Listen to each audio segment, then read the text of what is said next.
సామాన్యుడి చేతిలో సామాజిక అస్త్రం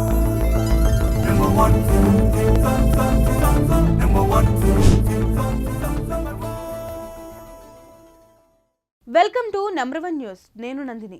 నంబర్ 1 ఓటీటీ ప్రజలకు చేరువ కావాలని, ప్రత్యేక కథనాలతో చరిత్ర సృష్టించాలని రాష్ట్ర జలవనరుల శాఖ మంత్రి నిమ్మల రామానాయుడు అన్నారు. సామాన్యుడి చేతిలో సామాజికాస్త్రం నినాదంతో గడిచిన దశాబ్ద కాలంగా సామాన్యుడి కష్టాలను వెలికితీస్తూ సమస్యలపై పోరాటం చేస్తున్న నంబర్ 1 న్యూస్ ఇప్పుడు మరో అడుగు ముందుకు వేసి నంబర్ 1 ఓటీటీ రూపంలో ప్రజల ముందుకు వస్తోందని మంత్రి అన్నారు. నంబర్ 1 ఓటీటీ వాహనాన్ని మంత్రి నిమ్మల రామానాయుడు లాంఛనంగా ప్రారంభించారు.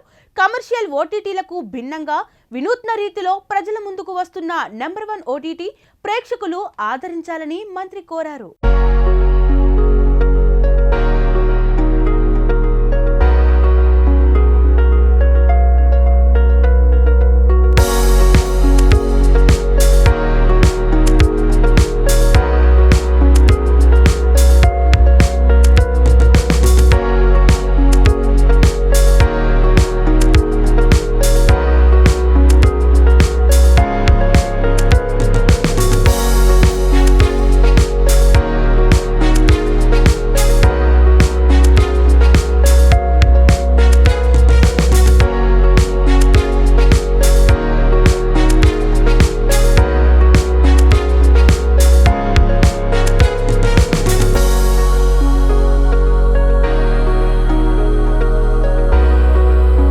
మరిన్ని లేటెస్ట్ అప్డేట్స్ కోసం చూస్తూనే ఉండండి నంబర్ 1 న్యూస్. సామాన్యుడి చేతిలో సామాజికాస్త్రం.